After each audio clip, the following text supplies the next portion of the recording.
We were formed in 1947, and it's our 75th anniversary this year. So there's quite a big push to promote the club at the minute in this current year. We're doing quite a few events and things like that. You may wonder, obviously, you've seen Shaw crossing like green colours. That's just in memory of our very first kit in 1947, which had green colours, which is away from the traditional red, amber, black, which we wear previously. Currently, we've got the 21 teams that run from the club, including two men's teams and four girls' teams, which is a big positive. That's seen a major increase over the last couple of years. There's been some great work done by some people at the club to get the girls' side of things up and running. So we've got four girls' teams at 11s, 13s, 14s, and 16s. So if you add all those up, we have probably a playing membership of around about 450 players around about, which is great for the local community. Yeah, great stuff. And I was just going to ask you because you're developing the girls' side of rugby league at the same time. We've had a global pandemic, and you're running a community club with all these junior players as well. Fingers crossed, we're starting to come out the other side of COVID. Touch wood. How's that side of things? Has it hampered you, or I mean, what's the? Well, yeah, it's been tragic, to be honest. Like any community clubs will have experienced. I was involved back in obviously March 2020 when obviously the first call to, let's say, shut down things and put a halt to sports and things like that. When you've got a club with so many members that are actively taking part each week, the question is what happens next, and how do you keep these people active? Uh, we did some great things at the club. Some really good people are involved, volunteers wise, and we ran Zoom sessions for the kids. We had specialist coaches come on Zoom sessions to run sessions. And the Rugby League, to be honest, they put some good stuff out there for social media use to keep people moving, but obviously it had to be facilitated. And like I said, with so many teams, we've got a heck of a lot of good volunteers, fortunately, and they made that happen. And obviously, like you say, we hopefully touch wood coming out of the that end of it. Yeah, the RFL and the community team and all the community clubs. I remember when training wasn't possible. There was still lots of at home Zoom and team training sessions, wasn't there, taking place, and loads of activities. Yeah. Did that soften the blow in a way, as you touched upon there? It's softened the blow, but as you can imagine, Zoom sessions, even in a practical sense and in a work sense, it was quite a commodity at first, and it was quite fun.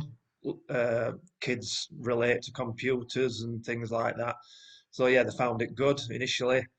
Obviously, the repetition of that for several months slowly took hold, and I think that's probably where some clubs might have struggled.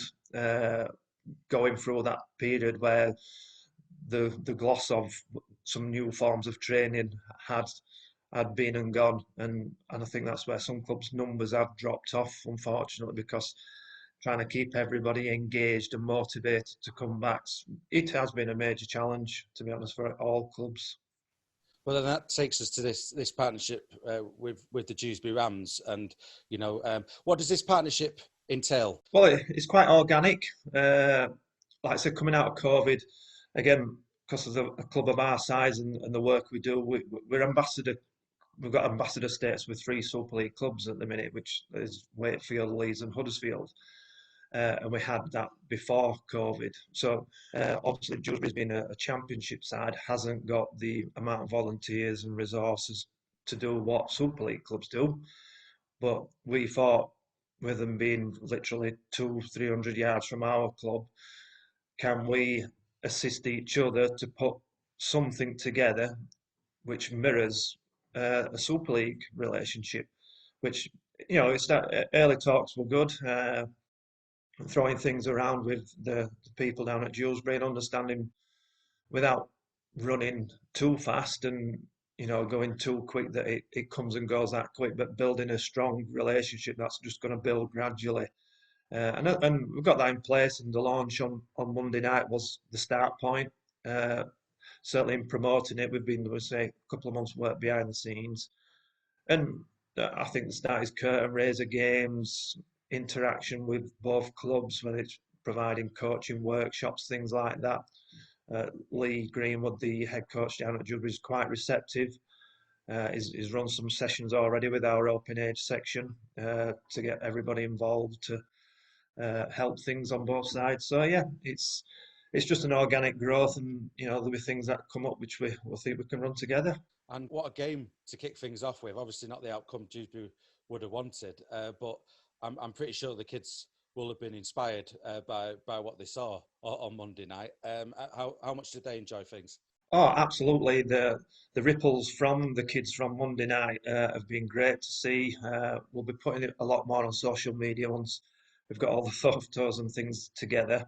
But if you can imagine, like I said, we had three under 11s teams there playing, so they're just finding their feet in the game.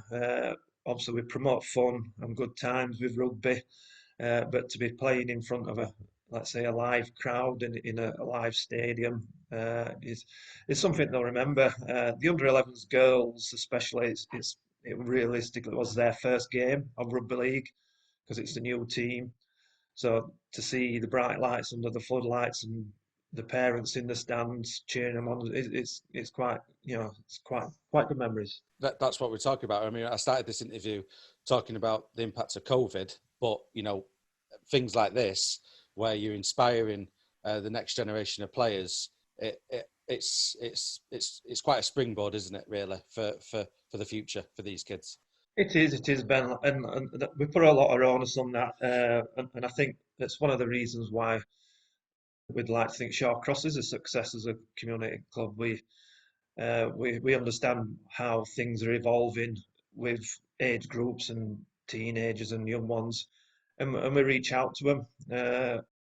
Things are more techy these days, where social media platforms and things like that are really at the forefront of everything.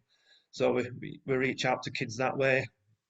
We're just starting to do some schools work as well in the next couple of weeks, where we appreciate schools have been affected by COVID, and kids are not as active as what they used to be possibly. So we're going into some primary schools over the next couple of months to engage with those, and even if we help one person get active, it's positive from our point of view. So yeah, all good things.